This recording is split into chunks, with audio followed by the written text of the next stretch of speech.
Rasul sallallahu alaihi wasallam mengatakan, "Ballighu anni walau ayat," sampaikan dari aku walaupun satu. A'udzu billahi minasyaitonir rajim.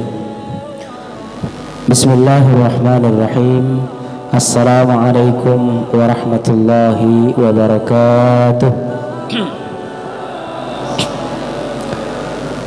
Alhamdulillahi rabbil alamin. Alladzi anzala as-sakinata fi qulubil mu'minin liyazdadu imanan ma'a imanihim. Asyhadu an la ilaha illallah wa asyhadu anna Muhammadan abduhu wa rasuluh. La nabiyya wa rasula ba'dah. Allahumma salli ala habibina wa syafi'ina wa maulana Muhammad wa ala alihi wa ashabihi ajma'in. Diriwayatkan oleh Abu Ayyub Al-Ansari radhiyallahu anhu. Abu Ayyub ini adalah sahabat yang senior, Bapak Ibu. Kata Abu Ayyub gini, Ja'a rojulun ilan Nabi sallallahu alaihi wasallam. Maaf suara agak serak-serak becek nih ya. Bukannya bawaan memang itu ya. Kenapa ini agak hilang suara. Kata Abu Ayyub Al-Ansari, datang seseorang mendatangi Nabi sallallahu alaihi wasallam.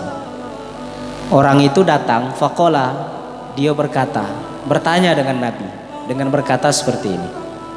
Ya Rasulullah, wahai Rasulullah, alimni wa aujiz. Ya Rasulullah, tolong ajarkan aku, berikan aku informasi, tunjuk tahu aku ya Rasulullah, sebuah informasi, sebuah ilmu yang singkat, padat, jelas, yang dapat membuat hidupku selamat di dunia dan akhirat. Apa uji Nabi, Pak? Ada 3. Faqala Nabi sallallahu alaihi wasallam, ada 3, Pak, yang dapat membuat kita selamat dunia akhirat, yang dapat memperbaiki kualitas dan kuantitas amal kita. Apa itu, Pak? Pertama, uji Nabi. Qala, berkata Rasulullah sallallahu alaihi wasallam, idza qumta fi salatika fasalli kasolatil muwaddi. Ini yang pertama, Bu, Pak. Jika kamu telah berdiri hendak mengerjakan sholat, lah tegak nih, lah tegak nak sholat, sudah wudu, lah niat, lah pasang niat dari rumah tuh nak sholat, dah lah tegak kita sebelum takbir, Pak. Biasa kita gawe ke apa, Pak, pada saat sebelum takbir? Macam-macam kan? Ada yang main ke HP, ada yang matikan HP, ada yang berkolah-kolahan dulu, ya dah. Ada yang ya macam-macam lah, ada yang matanya sanu sini, ya dah. Macam-macam. Nah, kalau dalam hadis ini Bapak Ibu, kata Rasulullah, idza qumta fi sholatika, kalau kamulah berdiri hendak mengerjakan sholat, karena sholat ini adalah rizki, Bapak Ibu, nikmat terbesar. Tidak semua orang itu bisa mengerjakannya. Hanya orang-orang yang benar-benar diberikan taufik oleh Allah Subhanahu wa taala. Idza qumta fi sholatika, kalau kamu sudah berdiri hendak sholat, kata Nabi, fasalli, maka sholatlah kamu ka sholatil muwaddi', sholatlah kamu seperti sholatnya orang-orang al-muwaddi'. Apa sholat orang yang muwaddi' itu, Pak? Kalau kita pergi haji atau umroh, itu biasanya selesai kalau rangkaian ibadah umroh, sebelum balik kita ke tanah air, itu ada namanya tawaf wada. Nah, muwaddi' itu wada, perpisahan. Jadi sholat muwaddi' itu adalah sholat orang yang seperti hendak berpisah dari dunia ini. Jadi maksud Nabi itu, Bapak Ibu, kalau kita nih benar-benar nak sholat, lah nak mulai sholat, maka sholatlah seperti sholat orang yang hendak meninggalkan dunia ini. Maksudnya, bayangkan, rasakan Bapak Ibu sekalian, kalau kita tuh nak sholat, anggap itu tuh adalah sholat kita yang terakhir. Kalau kita sholat di waktu zuhur, Jangan pikirkan sholat di waktu asar, karena boleh jadi kita tidak sempat sholat asar. Maka anggaplah sholat zuhur itu sholat kita yang terakhir. Nah kalau kita anggap itu sholat terakhir, kira-kira Bapak Ibu, kita lah tahu nih misalnya, aku nih mungkin tidak sempat lagi sholat asar. Sholat inilah yang kukerjakan terakhir kali. Kira-kira Bu, apalah yang kita gawe ke dalam sholat itu? Bebener gitu pasti kan? Sungguh-sungguh. Tidak kita bakal main-main. Kita pasti akan benar-benar mengusahakan sholat kita itu adalah sholat terbaik sepanjang hidup kita. Nah, jadi kalau kita nih nanyo, Ustaz ngapul aku sholat kalau ada khusyuk? Karena kita tidak pernah berpikir bahwa sholat kita itu sholat terakhir. Kita masih berpikir masih baca sholat lagi. Padahal tidak ada yang menjamin di antara kita ini masih baca ada sholat di waktu berikutnya. Ya, kalau kita diberikan nikmat sholat di waktu asar, tidak usah pikirkan di waktu maghrib. Anggaplah sholat asar itu adalah sholat terakhir kita. Yang boleh jadi itulah kesempatan terakhir kita untuk sujud rukuk kepada Allah Subhanahu wa taala. Nah, dalam hadis ini Bapak Ibu, setidaknya Nabi itu nak ngajarkan kita dua hal. Yang pertama, peringatan untuk kita galau-galau supaya kita nih jangan pernah meremehkan sholat.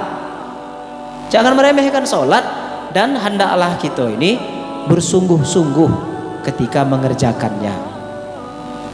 Jangan pernah kita main-main, apalagi tidak serius atau hanya sekedar menganggapnya sebagai sebuah kewajiban saja, sehingga tidak membekas di hati kita.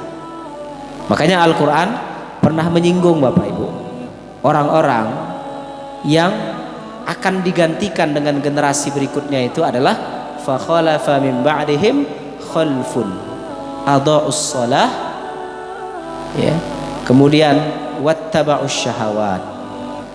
Ya. Ciri orang-orang yang akan digantikan oleh Allah dengan orang yang lain, dengan generasi yang lain itu adalah mereka itu sering adha'us shalah. Mereka sering menyia-nyiakan dan meremehkan sholat yang mereka kerjakan. Ya, dan mereka suka mengikuti syahwat. Jadi kalau ada orang tidak pacak mengendalikan syahwatnya, ini pasti bermasalah sholatnya Pak. Pasti bermasalah. Orang kalau dia tidak pernah sholat, pasti syahwatnya juga bermasalah. Karena sholat dan syahwat ini dua hal yang saling berkaitan.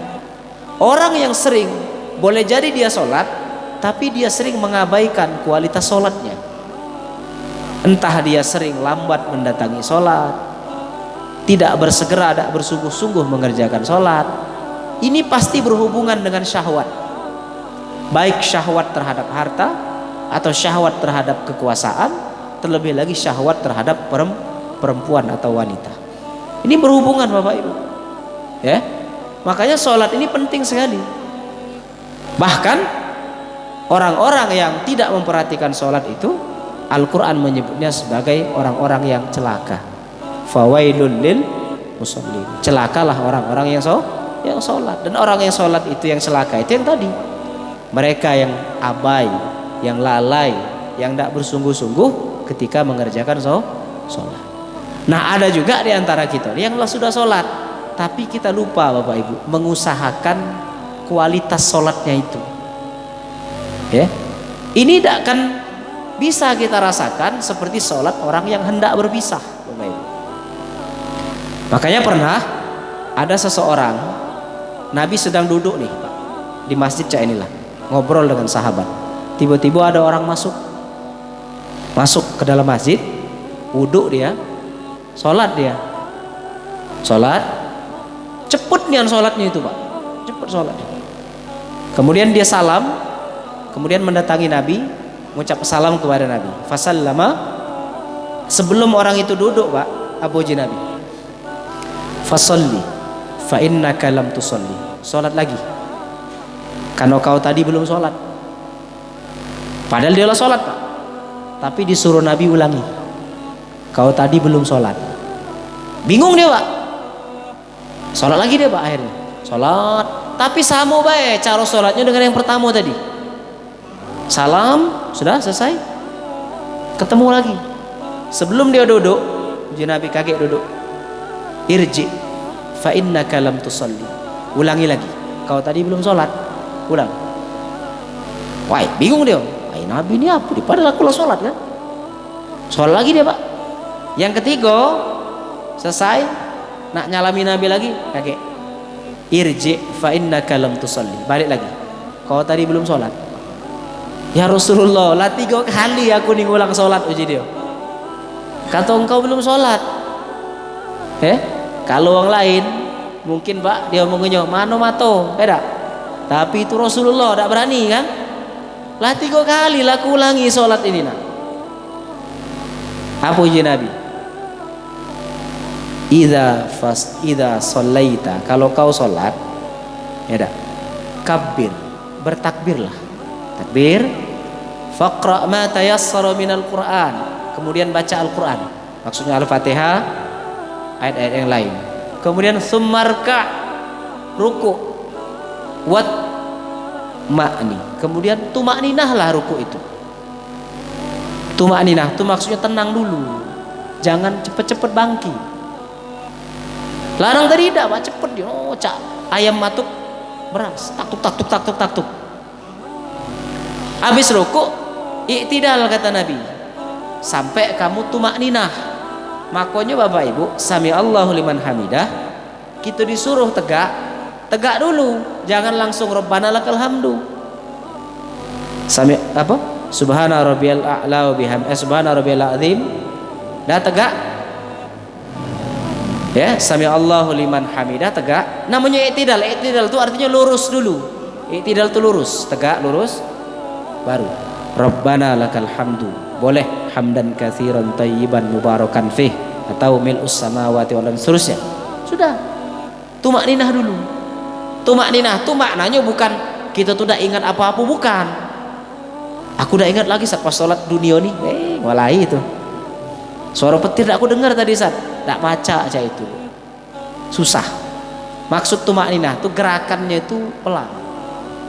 Jadi aku bingung, Pak. Sholat tarawih 23 rakaat 5 menit itu cak mano kira-kira? Ya, itu menentang sesi tumakninah itu. Oh, sholat sunnah juga Ustaz. Nah ini galak ngeremehkan sunnah. Padahal sholat sunnah itu potensi menutupi sholat wajib yang tidak berkualitas itu besar, Bapak Ibu.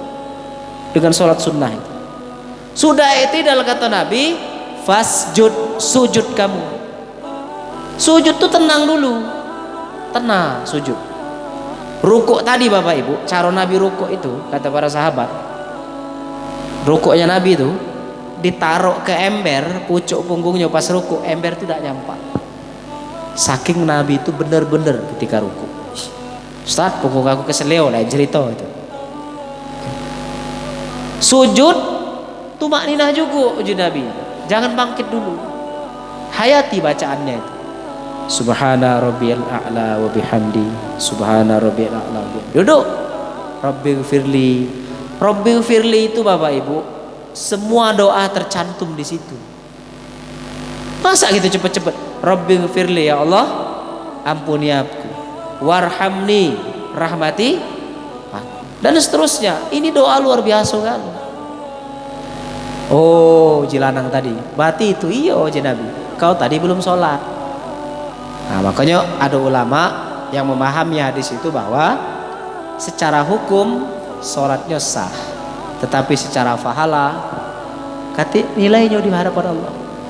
Nah, bulan Ramadan ini momen terbaik bagi kita untuk memperbaiki kualitas sholat kita dengan cara yang pertama, anggap sholat kita itu yang kita gawe ke sholat apa baik adalah sholat terakhir kita Bapak Ibu, yang boleh jadi kesempatan sholat itu tidak lagi dikasih Allah untuk sholat berikutnya. Jadi kalau hari ini kita sholat subuh, nah kayak siang ketemu zuhur, bersyukur kita. Pas sholat zuhur itu benar sholatnya, anggap itu sholat perpisahan. Karena boleh jadi tidak sampai waktu asar atau bahkan tidak sampai waktu buko. Ini nasihat dari Nabi Pak untuk kita galau-galau. Idza qumta fi sholatika fasolli ka sholatil muwaddi. Kalau kamu hendak sholat, maka sholatlah kamu seperti sholatnya orang yang hendak berpisah dari dunia ini. Yang kedua, Bapak Ibu sekalian, nasihat Nabi yang kedua, idza takallam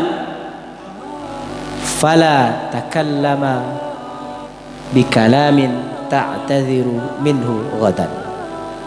Kalau yang pertama tadi tentang sholat itu Pak murni hubungan kita dengan Allah, murni hubungan kita dengan Allah, kata hubungan dengan makhluk.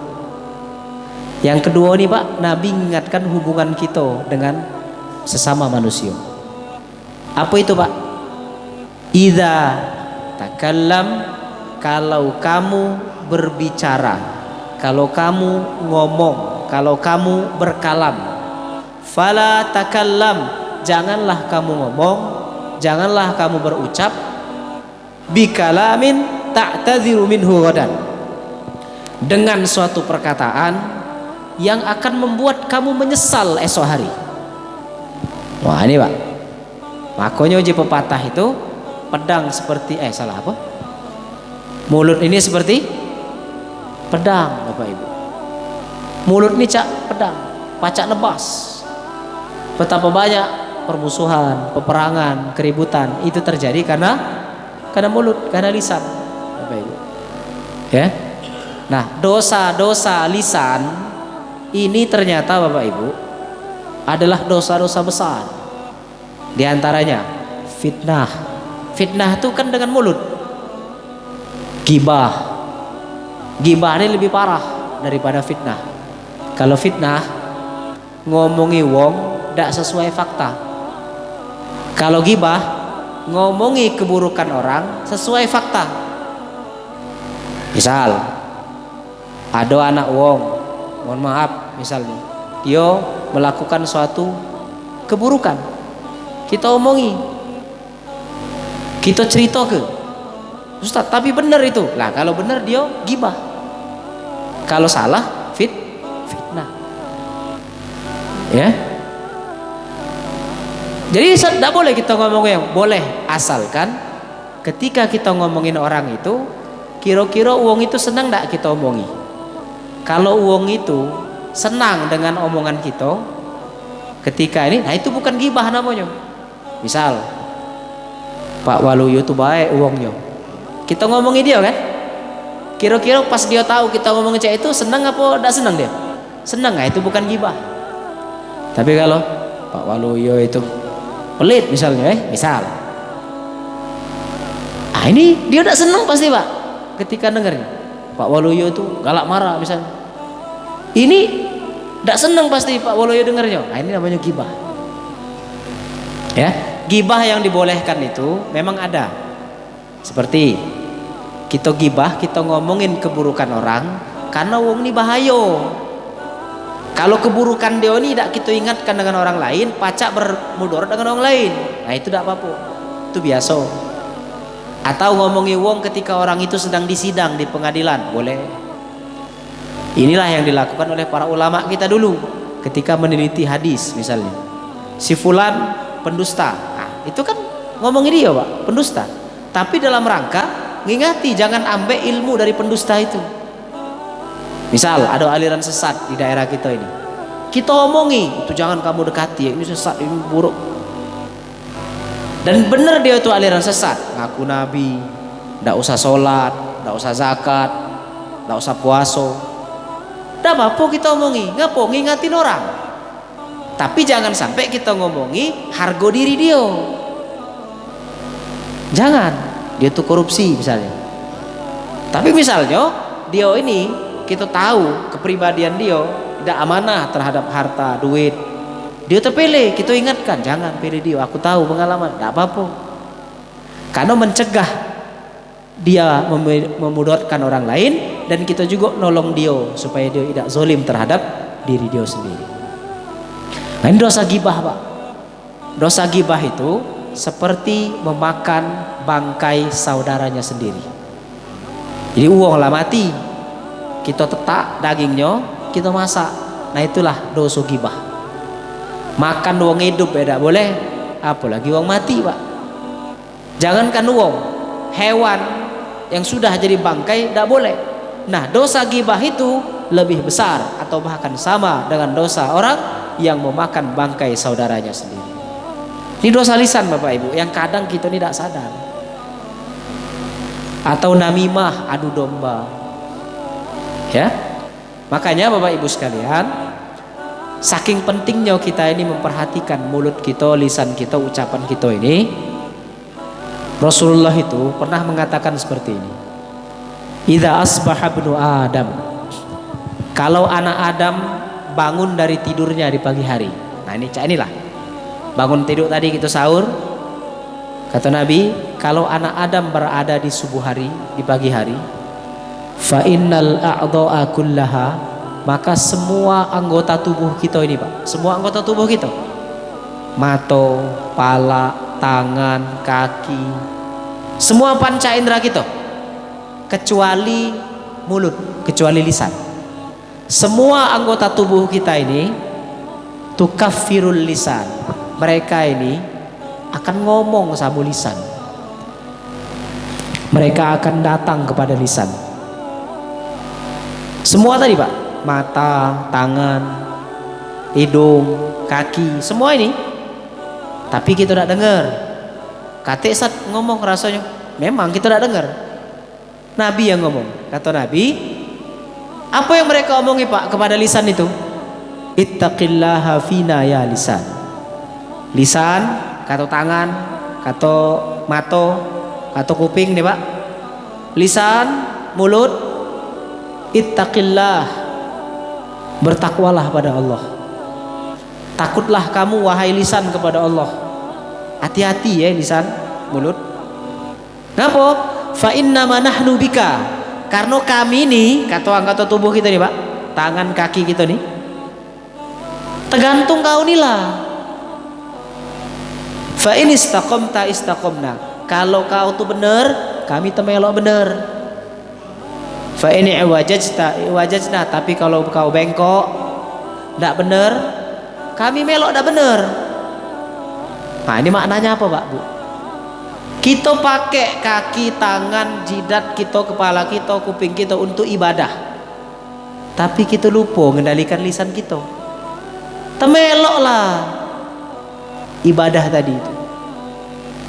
Lisannya bengkok, lisannya udah istiqomah, lisannya udah lurus, maka semua amalan anggota tubuh lain pun temelok bengkok. Ngeri tak kira-kira? Kita sholat pakai apa pak? Tidak pakai lisan kan? Pakai tak? Pakai. Tapi rata-rata pakai anggota tubuh yang lain. Kita sujud pakai tangan, pakai kaki, pakai pala, lisan kita nyebut. Tapi anggota-anggota sujud kita ini semuanya akan melemah. Kenapa? Karena lisannya tidak benar.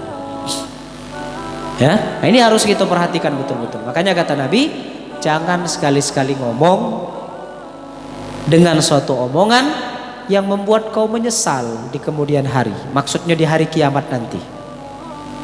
Karena di antara dosa yang paling banyak memasukkan dan menggiring manusia ke neraka itu bapak ibu, itu bukan dosa sholat, bukan dosa puasa. Kalau itu sudah ceto. Tapi ternyata kalau dikumpulkan rata-rata pak, orang yang masuk neraka itu ada yang tidak sholat, ada yang tidak zakat. Tapi pas di rata-rata ke pak, semua penghuni neraka itu rata-rata penyebab mereka berbuat dosa dan memasukkan mereka ke neraka itu adalah karena dua dosa. Yang pertama dosa karena al-fam, dosa karena lisan. Yang kedua dosa karena kemaluan. Itu Nabi pak pernah ditanya. Kata Abu Hurairah, Nabi pernah ditanya, an aktsari ma yudkhilun nasan nar. Nabi pernah ditanya, ya Rasulullah, dosa apa yang paling banyak memasukkan manusia ke neraka? Nabi tegas mengatakan dua. Yang pertama al-fammu, lisan. Yang kedua al-faruju, kemaluan. Kalau kita tidak selamat, setiap hari ngomong, ya. Makanya ada pepatah Arab mengatakan, salamatul insan, keselamatan manusia itu bihifdzil lisan, tergantung dari seberapa pintar dia menjaga lisannya. Makanya orang beriman itu kata Nabi, ya, man kana yu'minu billahi wal yawmil akhir falyaqul khairan aw liyasmut. Orang beriman itu adalah dia hanya berkata-kata yang baik. Kalau tidak, dia diam baik. Nah, masalahnya kita ini galak, tak tahan diam. Nak ngomong tuh lah. Ya, tak apa-apa ngomong, asalkan ada manfaat, faedah, kebenaran di dalam. Ada hujah. Bapak Ibu rahimakumullah, ini nasihat Nabi yang kedua. Jadi di bulan Ramadan ini momen terbaik bagi kita untuk melatih mengendalikan mulut dan lisan kita. Dan ternyata Bapak Ibu sekalian, di antara faktor penyebab amalan-amalan puasa kita ini tidak diterima Allah, salah satu dosa karena lisan. Wa kam min shaimin laisa lahu min siyamihi il ju'i wal atash. Betapa banyak kamu berpuasa kata Nabi, tapi tidak dapat apa-apa dari puasanya, kecuali yang dia dapat hanya lapar, haus dan dahaga saja. Hakikatnya Bapak Ibu, puasa itu bukan cuma tidak makan, tidak minum, tapi kita menjaga dari rofas, aniaya, dari mulut, dari tindakan, ucapan. Ya, kita puasa nih jangan sampai pahala batal, puasa batal. Ada pembatal puasa 10, makan, minum, jima dan sebagainya. Tapi ada juga pembatal pahala puasa. Yang tadi diantaranya gibah, fitnah, namimah. Nah, ini introspeksi untuk kita semua. Bapak Ibu rahimakumullah, yang terakhir kita cukupkan jam 6. Yang terakhir kata Nabi, kalau yang pertama tadi sholat itu tentang hubungan kita dengan Allah, yang kedua menjaga lisan itu hubungan kita dengan sesama manusia. Nah, ini yang ketiga, ini masalah kolbu, masalah hati kita, pribadi kita. Apa uji Nabi Pak? Wajmi'il ya'sa fima aidian nas. Apa itu Pak? Maksudnya adalah Nabi menyuruh kita untuk merasa cukup dengan semua yang diberikan Allah untuk kita. Ini hati Pak, hati yang merasa cukup. Inilah yang kemudian disebut dengan qanaah. Sikap merasa cukup. Apa yang ada hari ini, itulah pemberian Allah. Setelah kita ikhtiar, berusaha, harus kita syukuri bahwa memang jatahnya semua itu. Ya. Kalau kita misalnya diberikan rezeki berbuka dengan lauk A, dengan takjil B, itulah rezekinya. Ya. Kalau kita misalnya diberikan ya kondisi keuangan yang tidak kita harapkan, setelah kita berikhtiar, berusaha, berdagang, ya memang itulah rezekinya. Nah, inilah yang paling sulit Bapak Ibu, mengendalikan penerimaan terhadap kehendak Allah, ketentuan Allah itu. Ya, kita bisa sholat, kita bisa tidak maksiat dengan lisan, tapi kita sulit menerima semua ketentuan Allah. Ketika Allah ambil yang kita cintai, ketika Allah ambil yang kita sukai, ketika Allah tidak berikan apa yang kita mau, mulai gitu hilang sholat kita, kemudian semua tindakan-tindakan kita mendatangkan murkanya Allah Subhanahu wa taala. Makanya poin yang terakhir ini, cak mano kita mengendalikan hati kita agar kita ini menerima dengan semua ketentuan Allah, takdir Allah. Ini perkara yang penting Bapak Ibu sekalian, ya, karena tidak semua orang selamat dari perkara nomor 3 ini. Ya, betapa banyak mereka yang meninggalkan Allah ketika mereka tidak mendapatkan apa yang mereka mau, dan ada juga yang meninggalkan Allah ketika mereka sudah mendapatkan apa yang mereka mau. Makanya Nabi mengingatkan kepada kita 3 hal ini: sholat dengan benar, jaga lisan, kondisikan hati kita agar menerima semua ketentuan Allah. Maka inilah kunci kebahagiaan, keselamatan hidup kita di dunia dan di akhirat. Nah, itu mungkin Bapak Ibu sekalian, hadis ini diriwayatkan oleh Al-Imam Bukhari, Imam Ibnu Majah, Abu Daud dan sebagainya. Mudah-mudahan direfleksi untuk kita dalam memperbaiki kualitas dan kuantitas amaliyah kita, terutama di bulan yang mulia ini. Inilah sisa-sisa Bapak Ibu suaranya habis ya. Demikian itu saja mungkin yang bisa kami sampaikan. Mohon maaf jika ada kesalahan. Kami tutup dengan subhanakallahumma rabbana wa bihamdika asyhadu an la ilaha illa anta astaghfiruka wa atubu ilaik. Assalamualaikum warahmatullahi wabarakatuh.